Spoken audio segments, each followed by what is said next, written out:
is from Brian Lilly with the Toronto Sun. Question suivante est de Brian Lilly du Toronto Sun.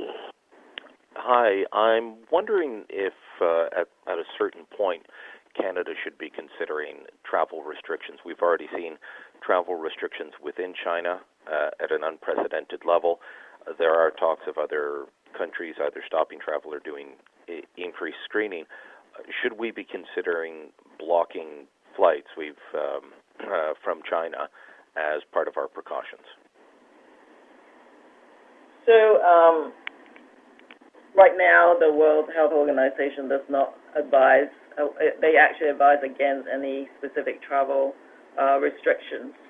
And so, but we know that China's already done a number of quite extraordinary measures in terms of stopping international flights and other transportation out of the affected areas. From our perspective, from a global public health response perspective, the most effective border measures are done at the exit end. So containment, if you look at that strategy, it's very important that the affected area prevents spread outside of it, and that's part of the international health regulations obligations as well. What we've done is, if you look at the Government of Canada's website, currently, overarchingly from the Government of Canada, it says avoid unnecessary travel. I think also, lots of things have been cancelled in China, tour groups, etc. We believe that is currently the measures an appropriate approach, and it is absolutely a balance of, what the public health risk is, as well as the international health regulations and the WHO recommendations is not to unnecessarily restrict travel and trade.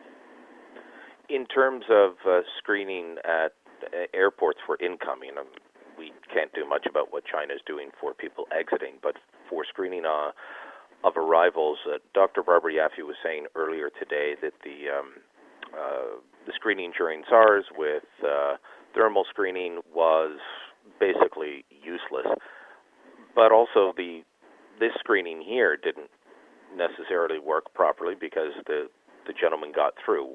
What can we do? What's the next step that we can do for screening people coming into the country beyond handing them a pamphlet and asking them a couple of questions? Well, I think, as Dr. Yaffe said, that we're not considering thermal scanners at this point because of our experience that you scan millions of people and you will not pick up the case. So the public health data shows that this virus has an incubation period of up to 14 days, which means asymptomatic people who have been infected can cross the border completely asymptomatic. So it is but one layer, as I said, of what we can do. And so, I think for sure we've just implemented all of these measures. We'll be looking at the epidemiology to see if we need to expand the affected area from Wuhan. But the electronic kiosk compels someone to answer truthfully to those questions, and that directs them to our, key fundamental ongoing approaches to border screening for all infectious diseases, which is the primary screen from the border service agents, and then referral to the public health agency's quarantine service as needed. So, but we will continue to evaluate the need for anything else. We are going to have increased numbers of our public health staff at Vancouver, Toronto, and Montreal this week. Thank you. The next question is from Victoria Gibson with iPolitics. La question suivante est de Victoria Gibson de iPolitics. Hi, thanks so much for taking the question.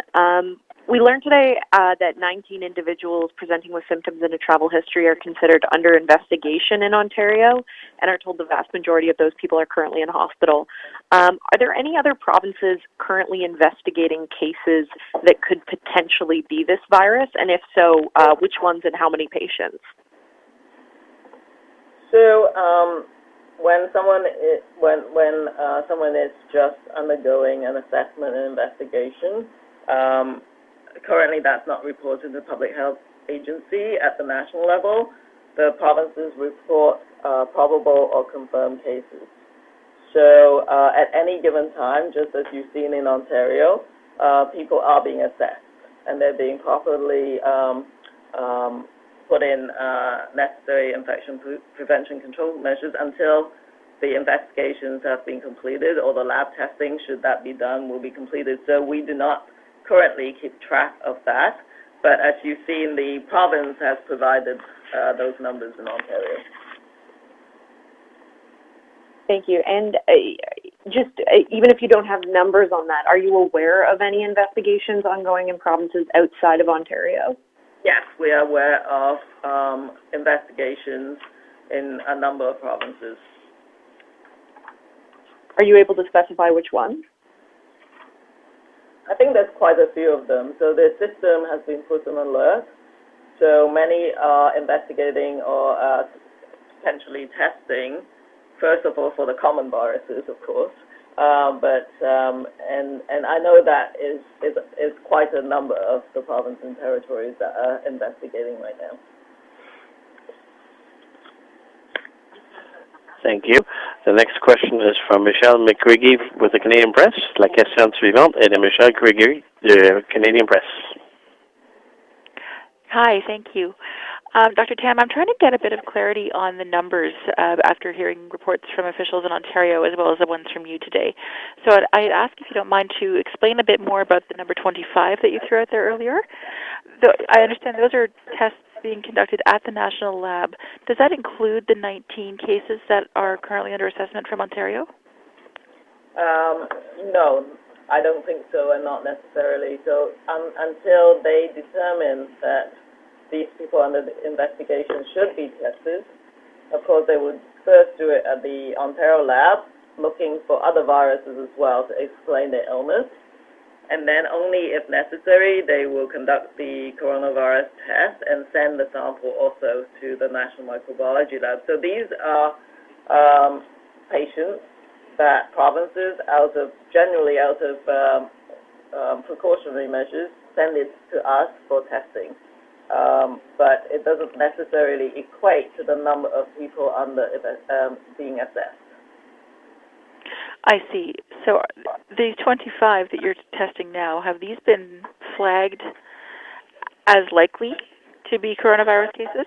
Or is that, have these received preliminary positive testing elsewhere, in other words? There's only one positive test at the National Microbiology Lab, and that's the first case in Ontario. And, of course, we expect to get a sample from the second one. Thank you. Thank you, merci. The next question is from Alex Ballingal with the Toronto Star. La question suivante est de Alex Ballingal du Toronto Star.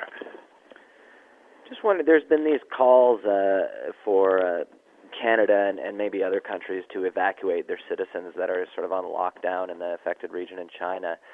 But given you were talking about earlier the importance of keeping this in a box and preventing the spread from that region, would an evacuation of citizens of other countries, including Canada, be ill-advised from I guess a medical point of view if the idea is to sort of keep that region as contained as possible?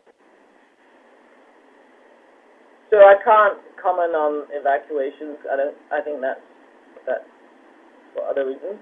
But for sure, there's many different ways. Like any other plane flight, you could manage that in terms of if they come from an affected area, the passengers again will be able to sort of be properly managed, and should they become sick, enter the Canadian healthcare system in a safe way, just as these two first individuals did. So I think there's definitely an ability to have people come from the affected area and still be managed properly, but I can't comment on the reasons why they had to be evacuated. Okay, and I guess just obviously this is getting a lot of attention, a lot of political attention, a lot of media attention. Is there a risk, in your view, of this getting blown out of proportion, or do you think that the level of attention and sort of concern that we've seen so far is an appropriate thing? Yes, so the World Health Organization did not declare a public health emergency of international concern, but they did look at the situation very carefully, and we're joined up to the World Health Organization.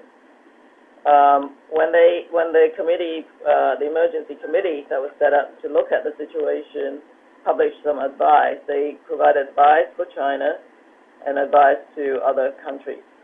And so the advice to China, I believe that the Chinese authority have done some of these very extraordinary measures now that we see. And for other countries like Canada, the advice is preparedness, which is getting all our health systems alerted in order to detect any potential importations. And then the objective is prevent spread from any imported cases. So I believe, and based on the global expert opinion, that this is the appropriate response at this time. But of course, it's an evolving situation, so things might change day by day. But I absolutely have to stress that you have to be measured and appropriate and weigh the benefits and risk of specific measures.